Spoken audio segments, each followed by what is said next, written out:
triumphal entry of the king to a people, to a city that was in need of him. So you can say the triumphant entry of the king. That's number one. I mentioned last time, just right. Number two, what do we see? We see the cleansing king. The cleansing king, verse 12 to 13, we see the cleansing king. This king who triumphantly entered into the world, entered into the city, entered into the people.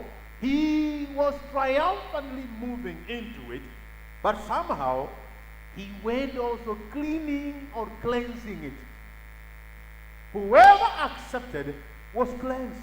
We saw the lepers in the same chapter. They were cleansed. But also we see that not only cleansing from the adulterated bits of life, but there was actual healing, real healing. So the number three I mentioned last time is the healing king. We see it, verse 14. The healing king, he moved the healing along as he went. He healed.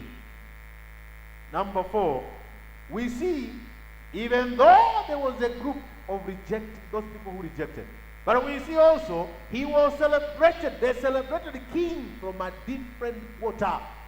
Meaning he was celebrated in different least expected places. So we see they celebrated the king. But this celebration was from very different quarters, least expected. Who celebrated him? The sinners. Who celebrated him? The prostitutes. Who celebrated him? The tax collectors, thieves.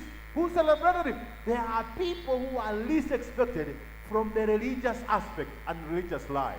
And you know, it is the same even now in our time. The people who feel like they have made it in life. The people who feel like they are the cream of this life. Most of them, they don't recognize his kingship.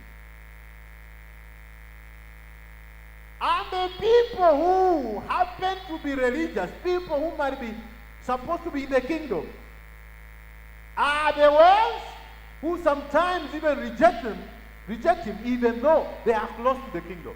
And that's why you find, and please get to this, people sometimes who come from religious background, they don't flow with this Christ. Oh, they say, oh, my father was a pastor. My father was a church elder. Oh, you know, I was brought up in church. Oh, you know, I have never tasted liquor.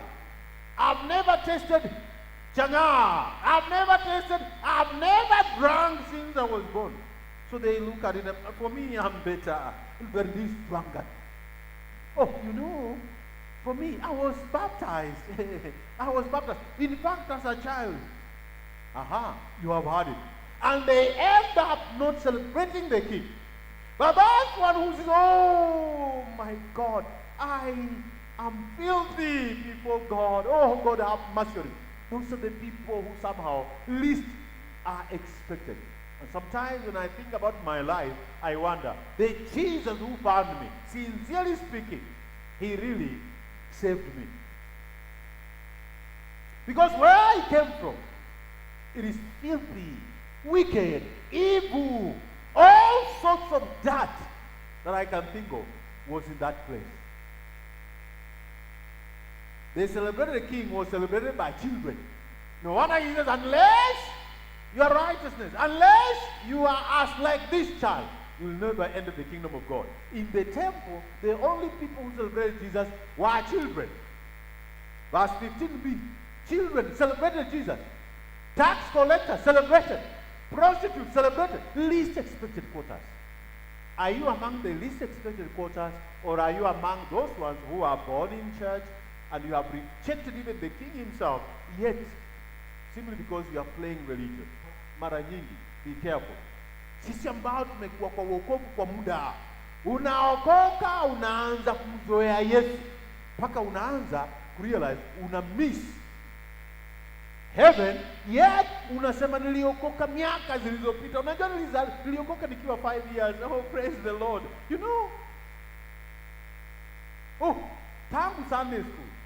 Mimi niliokoka tangu Sunday school. So you count the number of years and you miss out on the experience of the Holy Spirit happening now and you miss out on the joy of salvation now.